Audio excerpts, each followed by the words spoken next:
Zion's point of view. Pagdating ko sa bahay ay sinulubong ako ng pamangkin ko. Naglalambing na niyakap niya ako. Manood tayo ng sine, Tito Zion. Matagal na tayong hindi nakakapanood ng sine. Hiling ni Pao sa akin. Isama natin si Tita Karen para masaya tayo. Pagbigyan mo ng hiling ni Pao, Zion. Medyo matagal na rin kayong hindi nakakapanood ng sine. Maaga pa naman ngayon kaya hindi pa nagsasarado ang mga malls. Nakangiting sangayon ni Karen sa pamangkin ko. Bukas na lang tayo manood ng sine, Pao. Hindi ako pwede ngayon eh. May mahalagang bagay akong gagawin. Kausap ko kay Pao. Biglang napasimangot ang bata nang marinig ang sagot ko. Pero gusto ko, ngayon na tayo manood, Tito. Kaya ngayon na lang tayo manood ng sine, please. Patuloy na pakiusap ni Pao sa akin. Kung hindi ko pupuntahan si Gianni para sunduin, ay pagbibigyan ko ang kahilingan ni Pao. Ngunit masama talaga ang kutob ko sa Arnold Gustavo na yon. Kaya hindi maaaring hindi ko sunduin si Gianni. Baka mapahamak pa siya sa kamay ng lalaking yon. Minsan lang makiusap sa iyong pamangkin mo, Zion. Alam mong walang ama si Pao. Tapos ang kanyang ina naman ay mahalaga pa ang kanyang trabaho kaysa sa kanya. Kaya tanging ikaw lamang ang inaasahan niya na magbibigay sa kanya ng atensyon. Nangongonsensya na wika ni Karen sa akin. You don't have to remind me all about that things, Karen. Dahil higit sa ating lahat, ay ako ang nakakaalam niyan. At saka sinabi ko naman na bukas ay manonood kami ng sine dahil hindi pwede ngayon. May mahalagang bagay akong gagawin at hindi yun pwedeng ipagpaliban. Mariin ang boses na sagot ko kay Karen. I'm sorry, Zion. Ang gusto ko lang namang iparating sa iyo ay bukas na lang tayo manood ng sine, Pao, dahil may importanteng gagawin si Tito. Nakakaintindi ka naman kasi good boy ka, di ba? Kausap ko kay Pao sa halip na pakinggan ang sinabi ni Karen. Tumango si Pao pagkatapos ay tumakbo na pabalik sa harapan ng telebisyon. Nanonood kasi ito ng cartoons nang dumating ako. Nagmamadaling nagtungo ako sa kwarto namin ni Gianni at naligo. Isang simpleng white t-shirt lamang ang sinuot ko na tinernohan ko ng maong pants at rubber leather shoes. Pagkarating ko ay bumaba ako at nagtungo sa dining area. Naabutan kong kumakain na sila ng hapunan, kaya humila na rin ako ng silya para sumabay sa kanilang kumain. Hindi ko pinansin ang mukha ni Karen na nakasimangot ang muka. Hindi ko kasi nagustuhan ang ginawa nila ni Bettina kay Gianni. Nagawa kong paalisin si Bettina sa bahay ko dahil hindi naman talaga siya nakatira rito. Ngunit hindi ko maaaring gawin yon kay Karen. Tiyak na magagalit sa akin si Lolo kapag ginawa ko yon dahil itinuturing niyang tunay na apo ang babae. Kadarating mo pa lang tapos aalis ka na agad, Zion. Saan ba ang punta mo ngayon?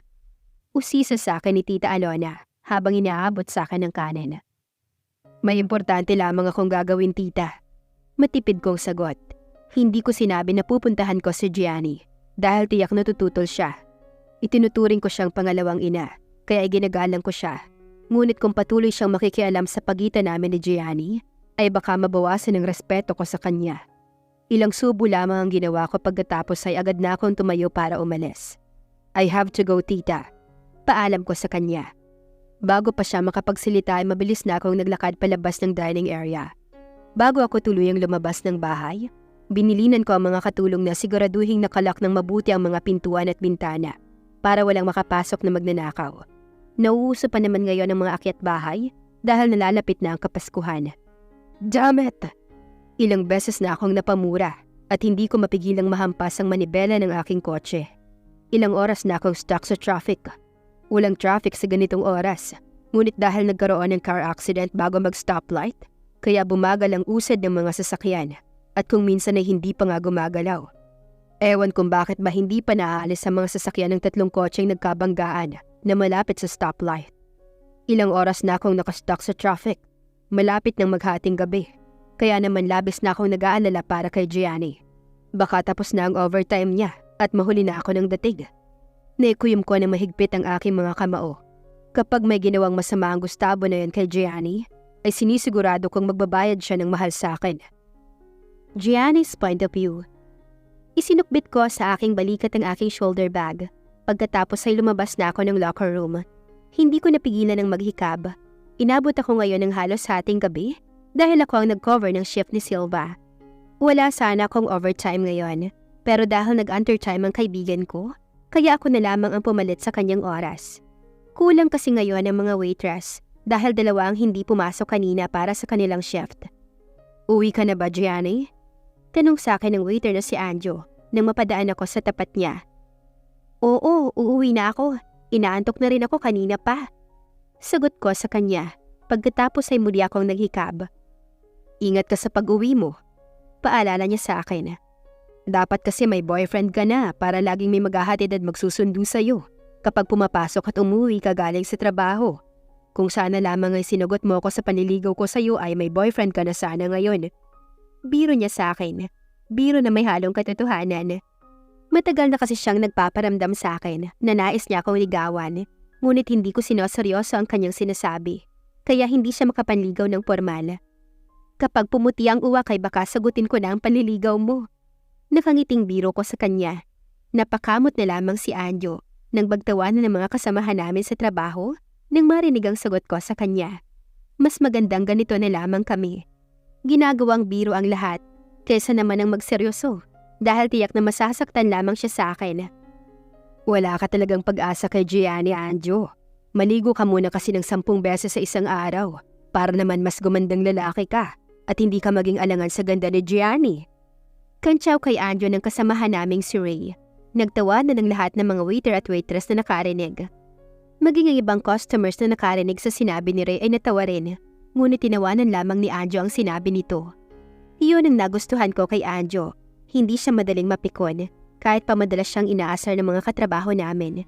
Hindi naman siya pangit. Dahil ang totoo ay may hitsura siya. Lahat naman kasi ng mga waiter at waitress sa bar na ito ay puro may hitsura. Hindi ko lang talaga type si Anjo. At sino naman ang type mo, Gianni? Si Zion? Biglang tanong sa akin ang isang munting tinig sa loob ng aking isipan. Hindi ko type ang Zion na yun. Wala akong gusto sa kanya.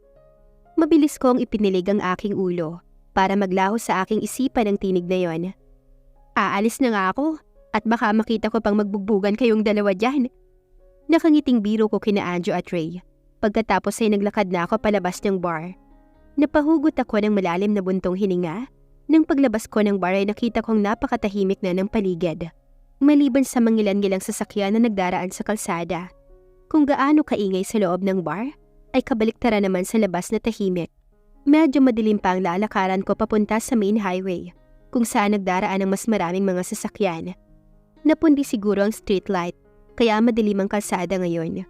Umusal ako ng maikling dasal bago ako naglakad papunta sa main highway. Ilang segundo na akong naglalakad nang biglang may humintong kotse sa tapat ko. Lumabas at lumapit sa akin ang lalaking nagmamaneho ng kotse at walang iba kundi ang pinakilala sa akin kanina ng aming manager. Kung tama ang pagkakaalala ko, ay Arnold Gustavo ang pangalan niya. Hindi ko nagustuhan ang paghalik niya sa kamay ko kanina. At nabustusan ako sa paraan ng pagtingin niya sa akin. Kaya agad kong binawi ang aking kamay mula sa kanya. At mabilis na naghanap ako ng excuse para makaalis. Eksakto namang may bagong pasok na customers. Kaya yun ang ginawa kong excuse para makaalis sa harapan ni Mr. Gustavo. Hello, Gianni. Nagkita ulit tayo. Iyahatid na kita sa bahay mo. Nakangiting alok niya sa akin. Ngunit wala akong tiwala sa klase ng pagkakangiti niya sa akin. Biglang may warning na tumunog sa utak ko. Panganib. Mukhang hindi gagawa ng mabuti ang taong ito, lalo pat halatadong nakainom ito. Salamat na lang po, Mr. Gustavo. Ayokong makabala sa inyo. Sasakay na lamang ako ng taxi. Diyan lang naman ako maghihintay ng taxi. Magalang kong tanggi sa alok niya, sabay turo sa lugar kung saan ako mag-aabang ng taxi. Kahit nakakaramdam ako ng takot at kaba, ay pinilit kong huwag ipahalata sa kanya ang aking nararamdaman. No, Gianni. I insist na iyahatid na kita sa bahay mo. Mariinang tono na giit niya sa akin. Huwag na po, Mr. Gustavo. Maiiwan ko na po kayo. Nagmamadaling tinalikuran ko siya. Ngunit mabilis niya akong hinabol at mariing hinawakan ng isa kong braso. Bakit ba nagpapakipot ka pa, Gianni? Magkano ba ang serbisyo mo kahit isang gabi lang? Maangas na boses na wika ni Mr. Gustavo.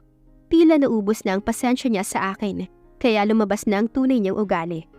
Hindi ako isang bayarang babae, Mr. Gustavo. Kung naghahanap ka ng babaeng makapagbibigay sa iyo ng aliw, ay doon ka sa night bar na may mga extra service magpunta at hindi rito dahil nagsasayang ka lamang ng oras. Mariin ang boses na sabi ko sa kanya. Nagtapang-tapangan ako sa harapan niya para kapag makita niyang palaban ako, ay magdadalawang isip siya na gawin ang anumang binabalak niyang hindi maganda laban sa akin. Ngunit tila walang epekto sa kanya ang pagiging matapang ko dahil mas lalo lamang siya naging porsigido na makuha ko. Huwag ka nang magmalinas, Gianni. Alam ko ang mga katulad ninyong babae. Nagpapataas ka ba ng presyo? Okay, 1 million pesos. Kapalit ng isang magdamag sa isang kama. Nakangising sabi niya sa akin. Pagkatapos ay malisyosyong hinagod ng tingin ng katawan ko mula ibaba pataas at nagtagal sa aking dibdib. Bitawan mo nga ako. Wala akong pakialam sa pera mo. Galit na singhal ko sa kanya.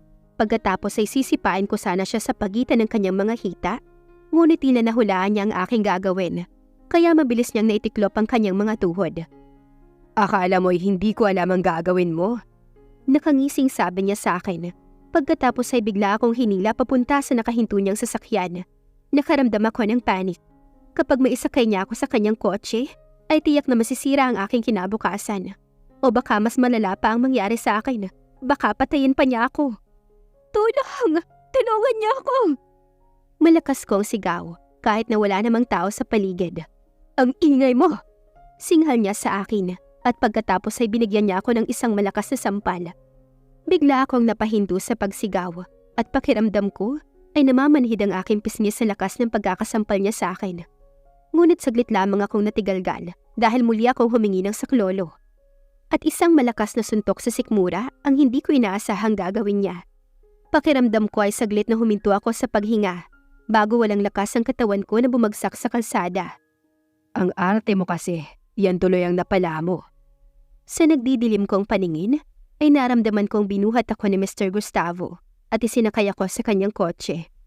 At bago tuloy ang nagdilim ang aking paningin, ay naramdaman ko ang tila komosyon na nangyayari malapit sa akin. Gianni's point of view. Naramdaman ko ang paglapat ng isang malambot at mainit na bagay sa aking mga labi. Habang pinagbabalikan ko ang aking kamalayan, agad na rumehistro sa aking isipan ang ginawa sa akin ni Mr. Gustavo. Kaya kahit nakapikit pa ang aking mga mata, ay pinagkakalmot ko na siya. Stop it, Gianni. It's me, Zion. Sa malas ko ay hindi ko naririnig ang kanyang sinasabi dahil ang tanging nasa isip ko lamang ng mga sandaling ito ay ginagawan ako ng kahalayan ni Mr. Gustavo. Patuloy akong nagpumiglas at pinagkakalmot ang lalaking nasa tabi ko. Ngunit napahinto ako sa aking ginagawa nang bigla na lamang akong halikan ng taong nasa tabi ko. Pamilyar sa akin ang mga labi ng taong humahalik sa akin ngayon. Pamilyar din sa akin ang pakiramdam habang hinahalikan niya ako. Zion! Hiyaw ko sa aking utak. Ang galit at takot na nararamdaman ko kanina ay napalitan ng masarap at tila nakakakiliting pakiramdam. Ganito ang nararamdaman ko noong hinalikan niya ako. Ilang segundo lamang tumagal ang halik dahil nang maramdaman niya na kumalma na ako, ay pinakawalan na niya ang aking mga labi. Saka pa lamang ako nagmulat ng aking mga mata at nakaramdam ako ng relief nang makita kong si Zion nga ang kasama ko sa loob ng kotse at siyang humalik sa akin. Zion! Naiiyak na sambit ko sa pangalan niya. You're safe, sweetheart. Wala na ang gagong yun. Hindi ka na niya gagambalain pa dahil binugbog ko na siya. Kausap niya sa akin sa masuyong tinig. Pagkatapos ay kinabig niya ako at niyakap. Hindi ko na napigilan ang pagtulo ng aking mga luha. Akala ko'y magtatagumpay na ang Gustavo na yun na gawin ang masamang balak niya sa akin. Mabuti na lamang at dumating si Zion dahil kung hindi ay tiyak na napahamak na ako ngayon. Akala ko'y si Gustavo ang katabi ko. Magpapakamatay ako kung sakaling nagtugumbay siya sa masamang balak niya sa akin. Humihikbing sabi ko kay Zion. Mas lalo naman niya akong niyakap ng mahigpit. Kahit pakiramdam ko ay napipiga ang maliit kong katawan, ay hindi ako nagreklamo. Gustong-gusto ko nakapaloob ako sa kanyang mga bisig. Pakiramdam ko ay safe ako habang nasa loob ako ng kanyang mga bisig. Kaya naman mas lalo ko pang isiniksik ang katawan ko sa kanyang katawan. Hindi ko hahayaang may mangyaring masama sa iyo, Gianni. But I'm sorry dahil muntik na kitang hindi maabutan.